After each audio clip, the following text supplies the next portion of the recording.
A lot of things go together well in life, like peanut butter and jelly, salt and pepper, Bonnie and Clyde, but there's two things that I'm going to tell you about that don't mix together at all. That's alcohol, and that's grabbing the keys and getting behind a motorized vehicle and driving it while you're intoxicated with alcohol. A few beers might not seem to do you much harm, but before you know it, you could hit point zero 0.08. And in all 50 states, that's illegally drunk.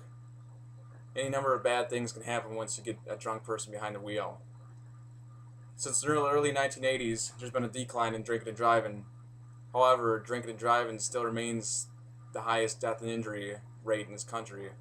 Between 1993 and 96, casualties in drinking and driving had begun to rise. In 97, they have decreased though.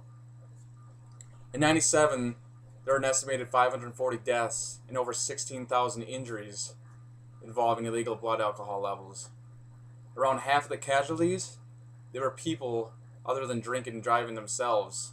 So they're hurting people who haven't even been drinking. There are probably an additional 250 people killed in accidents involving drivers and riders with raised blood alcohol levels. Around 1 in 5 road deaths are alcohol related. The average blood alcohol content among the fatally injured drinking drivers is 17%. Almost half of the fatally injured drinking drivers have a BAC of 0.2% over. That's twice the legal limit. High BAC drivers, they tend to be male. They're usually aged around 25 to 35, and they usually have a history of DWI. Alcohol affects your driving skills in so many ways. After drinking, the brain, it works inefficiently. It takes longer to process things, to receive messages, your eye movement. Processing information becomes more difficult, and taking longer to receive messages. The effects of alcohol are poor coordination, you have your slurred speech, double vision, you have decreased self-control, and loss of consciousness, even death from consumption of alcohol. Every 22 minutes, somebody will die in an alcohol-related traffic incident. Although you probably think that it could never happen to you, experts say that everyone has a 40% chance of being killed, or not being killed, but of being in a crash involving alcohol use sometime in their life. So how can you help prevent drinking and driving? Let's go to designated driving. A designated driver is just simply a person who agrees to not drink any alcohol and be responsible for driving the other drinkers home. Designated drivers have probably saved nearly 50,000 lives and spared many more thousands of people from suffering injury from drinking and driving. Over 9 out of 10 Americans who attend social events where alcohol is served would like to see designated drivers used. Each year, over 73 million Americans either serve as a designated driver or they've been driven home by one. So that's a really good number of people that are helping the cause.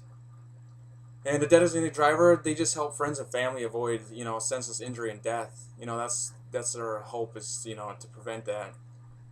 Tips for designated drivers: you want to plan ahead whenever you're going to socialize with alcohol beverages. Uh, you want to decide ahead of time, who's gonna drink alcohol and who's gonna be the designated driver, of course. You want to consider taking turns, being the designated driver. It doesn't get boring, so you're not always the DD.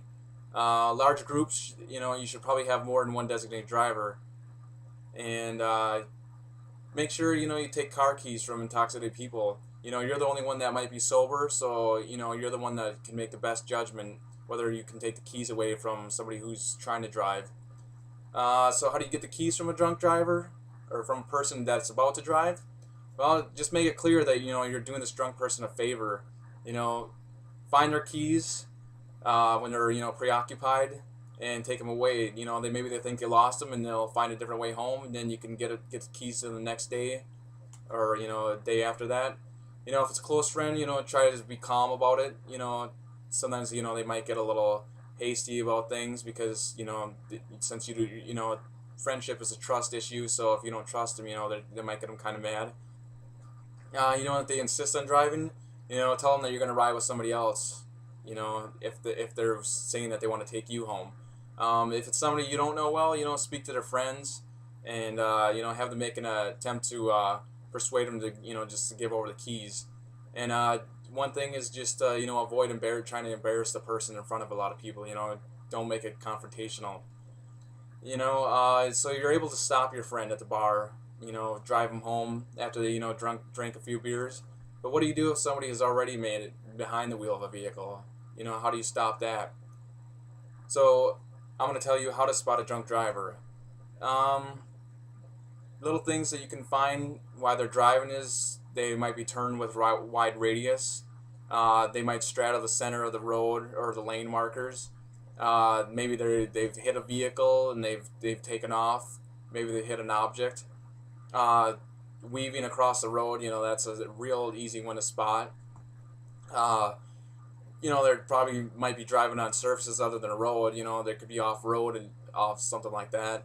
Uh, they might make sharp turns. They stop without causing in a traffic lane, making stopping inappropriately.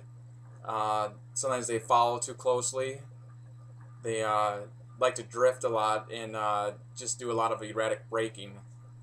And the big one is driving into the cross traffic. That's something big. That's why there's a lot of deaths out there.